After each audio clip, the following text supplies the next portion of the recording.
मैं आपसे बात करना चाहूँगा नवरात्रि के बारे में, दुर्गा जी के बारे में। जिन दुर्गा की मूर्ति को आप लेकर जा रहे हैं विसर्जन करने के लिए, पूरे 9 दिन आपने उनसे क्या सीखा?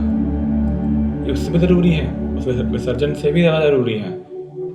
क्योंकि आप उनके नाम पे जब डीजे बजा रहे हो ना, ये क्या वो कह भी रही हैं कि ऐसा कुछ करो, है ना? तो इसको आपको समझने के लिए, दुर्गा को समझने के लिए आपको उनका पढ़ना पड़ेगा, है ना? दुर्गा सप्तशती है और जो बाकी उनके जो ग्रंथ हैं, देवी भागवत है, उसको आपको पढ़ना पड़ेगा। मैं नहीं समझता कि जो लोग दुर्गा विसर्जन करने जा रहे थे, उन्होंने कभी दुर्गा को पढ़ा भी होगा, समझा भी होगा, है ना? 9 दिन पूजा कर रहे थे जो लोग, उन्होंने क्या पढ़ा? दुर्गा सप्तशती को पढ़ा, देवी भागवत को पढ़ा? क्या उनको देवी के 108 नाम पता हैं?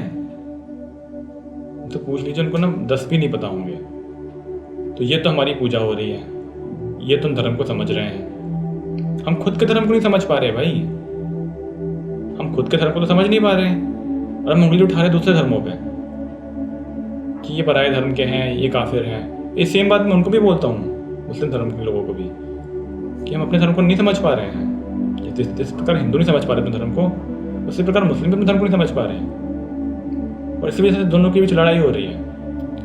क्योंकि अगर वो दुर्गा सप्तशती को पढ़ लेते हैं ना, और दुर्गा के महात्म्य को पढ़ लेते हैं, तो जान पाते कि ये पूरी सृष्टि को, जो प्रकृति हम कहते हैं ना, प्रकृति को देवी कहा जाता है, उसी देवी को तो दुर्गा कहते हैं हम लोग। जैसे हम महामाया कहते हैं, वन दुर्गा कहते हैं ना। ये सारी सृष्टि को पालन करने वाली वही है, सारी सृष्टि को बनाने वाली वही है। तो सृष्टि के जितने भी लोग हैं ना, वो उनके ही हैं। तो तुम मुस्लिम कह रहे हो, ईसाई कह रहे हो, दूसरे धर्मों कह रहे हो, ये सब उन्हीं के बनाए हुए हैं। तो आप उनकी रिस्पेक्ट कर पाते भाई, उनकी छोड़ो, तुम अपनी रिस्पेक्ट कर पाते, तुमको बनाने वाले भी वही हैं। तो ये हमको नहीं पता है, ये बात है। तो दुर्गा के संबंध में अगर मैं, मुझे जो थोड़ी बहुत बातें पता हैं, जैसे कि महिषासुर का वध किया, शुंभ निशुंभ का वध किया, है ना, मधुकैटभ का वध किया। समझ रहे सब क्या चीज़ें हैं? कौन है ये लोग? ये दैत्य हैं, राक्षस हैं। और इस कहानी का जो दर्शन है वो ये कहता है कि जिस प्रकार दुर्गा ने इन दैत्यों का, राक्षसों का वध किया है, आपको भी उसी तरह से इन दैत्यों और राक्षसों का वध करना है। अब आप बोलेंगे दैत्य और राक्षस आपको तो कहाँ दिख रहे हैं? बाहर दिख रहे सारे। नहीं, वो राक्षस आपके अपने अंदर हैं। वो राक्षस कोई मुस्लिम, ईसाई और दूसरे धर्म के लोग नहीं हैं, वो राक्षस आपके अंदर हैं। ये जितनी भी कहानियाँ पढ़ते हैं ना, पुरानी कहानियाँ, इनका मर्म यही होता है कि वो आपको समझाना चाहते हैं,